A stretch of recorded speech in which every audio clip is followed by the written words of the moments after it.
the earnest truth aspirants to visit their land.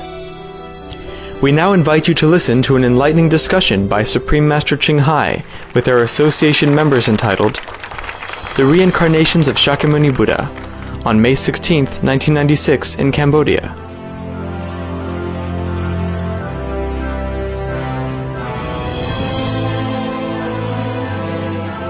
Supreme Master Ching Hai's lectures are not a complete meditation instruction. Please do not try alone.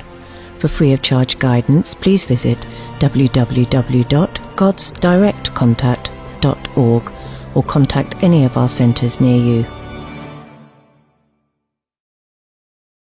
Okay, so let's have some more reincarnation of the Buddha, you like?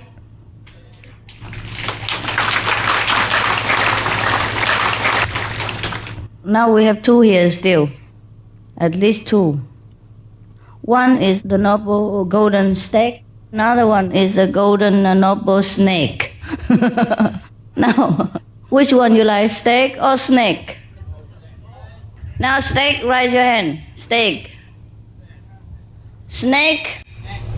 Wow, people love snake, I can't believe it. All right, then go to the snake.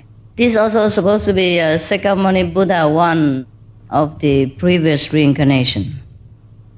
Now they changed the nation. Wow, for a change, he's born in a different country.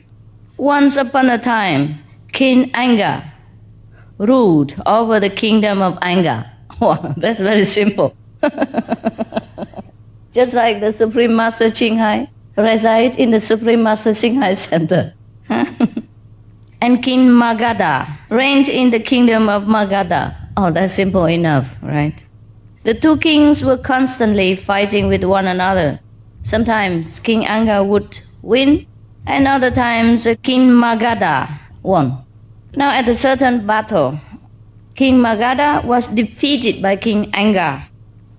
Mounting his charger, he fled from the battlefield and pursued by King Anga's soldiers.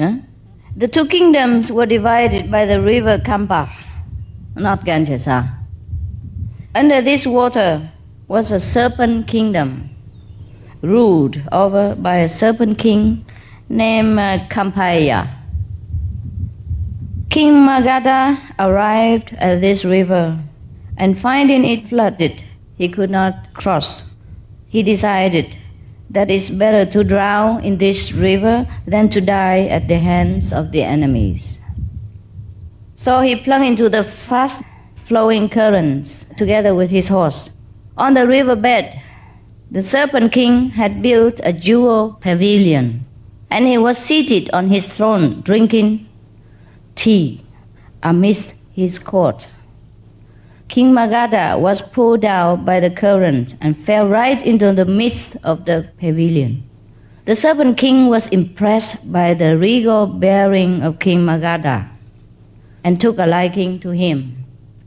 Rising from his throne, he made the king sit down on it and asked how he had fallen into the river. King Magadha told him the sad story of the lost battle.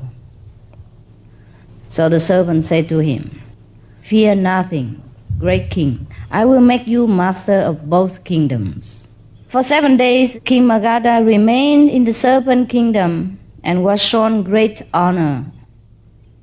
On the 7th day, both he and the serpent king left the river and went up to the world of human beings. Then, aided by the magical power of the serpent king, King Magadha routed King Anga in battle and killed him. So he became master of the two kingdoms, and from that day onward, there was a firm alliance between him and the Serpent King. Every year, King Magadha built a jewel pavilion on the banks of the river Kampa and paid lavish tribute to the Serpent King. Attended by his court, the Serpent King came out of the river to receive the tribute, and all the people of Magadha beheld his glory. In the fullness of time, the Serpent King died, and the new king ruled over the Serpent Kingdom.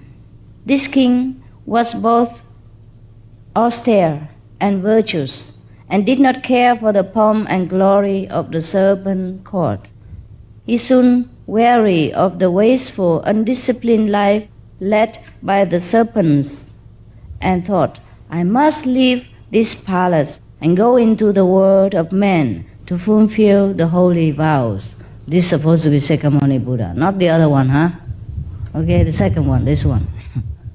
So on fast days, he came out of the river and lay on an anthill by the side of the highway, not far from a frontier village. He said to himself, if any man wishes to take my skin, I will not obstruct him. I will not resist. If any man wishes to turn me into a dancing snake, I will allow him to do so.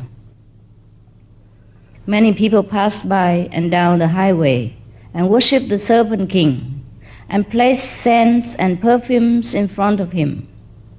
The inhabitants of the frontier village realized that this was a Serpent King of great power and built a fine pavilion over the anthill where he lay. He can't escape it. He escaped from one palace and go to another. On the 14th and 15th days of the half moon, the Serpent King fulfilled his vows and fasted, and on the first day of the full moon, he would return to his palace. Thus time went by. One day the Serpent Queen, Sumana, said to her lord, her husband, O king, on fast days you go into the world of men to fulfill your vows. The world above is full of danger.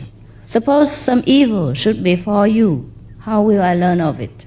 The Serpent King took his consort to a lucky pond and said, if any man injures me, the water in this pond will turn muddy. If a robber carries me off, the water will disappear. If a snake charmer seizes me, then the water will turn the color of blood. Having explained the three signs to the queen, the Serpent King left the palace under the river Kampa and went back to the ant hill. His body was like a coil of pure gold, and as he lay there, his scales shimmer in the rays of the sun. Now, a young Brahmin from Benares had gone to Taxila to study under a world-renowned master. From him he had learned the charm which commands all living beings. On his way home, he passed the frontier village and he saw the Serpent King lying on the ant hill. He thought, I will catch this snake and teach him to dance. Then I will show him off in towns and villages and earn a lot of money. So he procured some magic herbs and repeating the magic mantra, approached the Serpent King. The serpent felt the effect of the charm and putting his head out, saw the Brahmin snake charmer. He thought, I can easily destroy this man with my poison, but if I do so, I will have broken my vows. So he withdrew his head and closed his eyes. The Brahmin came up to the Serpent King and catching him by the tail, put him into a reed basket. Then he carried the basket to the frontier village and made the Serpent King dance before a vast crowd of people. The people were so pleased with the snake's performance that they gave the Brahmin 1,000 pieces of silver and goods worth another 1,000 pieces. The Brahmin had decided to let the Serpent King go where he had earned 1,000 pieces of silver. But seeing how easily the money was come by, he was overcome with greed. So he wanted to keep the serpent and make more money in the future. Now he thinks he would make more money bringing the serpent to the king and the courtiers, I mean the officers of the king. The Brahmin brought a cart to carry all his possessions and a carriage in which he seated. Accompanied by a large crowd of people, he went through towns and villages, making the snake dance. He decided to finally show off the snake before the king Ugasena of Benares. He decided that after he showed it to the king, then he would set the serpent free at last. The Brahmin used to catch frogs and give them to the serpent king to eat, but the serpent king refused to eat them.